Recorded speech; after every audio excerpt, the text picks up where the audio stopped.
Hey YouTube, Uzmak here with the second part of this series, I guess you could call it. The team battle practice between DS members. This time it's Asaka versus Mythos. And this is an interesting battle to say the least. The start of the confusion, because there is confusion from this.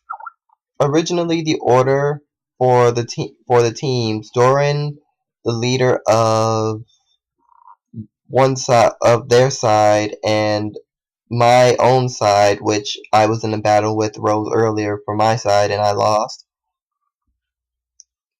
Originally, Drat, another member of the team, was supposed to be first, then me, then Mythos.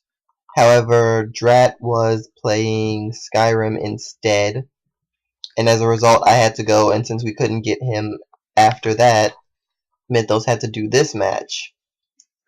So right now we have that as the situation. Mythos wasn't exactly ready for this, but that's not a reason to go into it.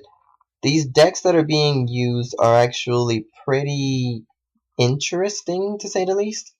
Mythos is using Aqua Force, and this is a moment in which Mythos didn't exactly know what he was doing as far as what his Vanguard deck should be. He was in a bit of a rut and he just didn't know what to do. He's up against Asaka, who is using... Wow, you only see that in the trial decks. I wonder if that says something about what this deck is. Yes, to quell the suspense, this is actually a trial deck.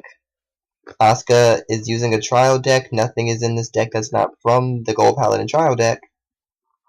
So let's see how that goes. She gets the first hit. It's a stand trigger. Mythos is using Aqua Force, and I could explain a lot about what the Aqua Force do. Their main gimmick, well, before I explain their main gimmick, I'll say right now that Mythos used a unit. This is a unit that's not exclusive to the Aqua Force. A lot of units have this. It has the ability of you can counterblast one, and you can put the card at the top of your deck into the damage zone. At the end of the turn, you get a card in your damage to the deck and get it shuffled back in. The benefit of this is, for one, you get to snipe your opponent's heal triggers as well as using your own when you shouldn't. But it also gives you the ability to put any card you want back into the damage. And as you can see right here, Mythos has yet to realize he should do that, even though it's not his turn anymore. At the end of the turn, you're supposed to move the card back into your deck and shuffle. But I don't know if Mythos was paying attention. I didn't say anything about it right away during this fight because I don't think I noticed that he even did that in the first place. So he takes a second to look at what the card is and then just puts it at the top of the deck.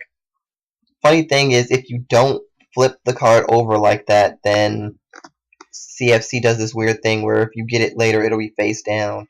If you get it in a damage check or something. And there's me actually checking the card because I didn't realize what it was when they said it. I had to be sure. So right now, Asaka is using, well, like I said, he's using trial deck cards for one thing. One of which being the Charging Chariot Knight, which gets 3,000 power when you have less hand than your opponent, which is one of the reasons why Asaka went extremely aggressive just so that she could get that ability. It's a good card in the sense that it lets you be aggressive and rewards you for it. Because if you're aggressive enough, you can dump your entire hand onto the field, and then it gains the plus 3k because your opponent will have more hand than you. So now it's Mythos' turn, and this is where we really get to see what the Aqua Force can do. He rides Blue Dragon Maelstrom, calls another grade 3, and he uses Eric's ability. Eric, there's a lot of units like it, in which what it does is you put it to the soul, counterblast 1, check the top 5 cards of your deck. If any of them are a grade 3, you can add it to the hand. It's only a 4k booster, which would be a good reason why he would use it, except in this particular instance, he's got an 11k Vanguard, and that's what the 4k unit was boosting. He really didn't have a reason to get rid of that as a booster yet. and he calls Theo under it, which is 4k more, but that doesn't really make much of a difference. It doesn't change the guard.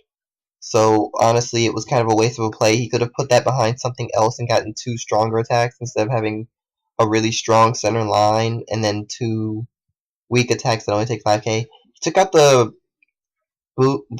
interceptor right there. It was a special interceptor, gains 5k when it is used as an intercept. And now he's attacking with the Vanguard. And what the Aquaforce do is that they get a lot of attacks in one turn. On average, they'll get 4 to 5 attacks in a single turn. And now Asaka is riding into Garmor. Like I said, this is a trial deck, so that's the best card of the deck, Garmor. Using Counterblast 2 and gets Charge Gold, a specific booster for Garmor that gives it a plus 5k if you Soul Blast 1. And plays 2 Sagamore from hand, which means that she had 3 grade 3s in her hand up to this point.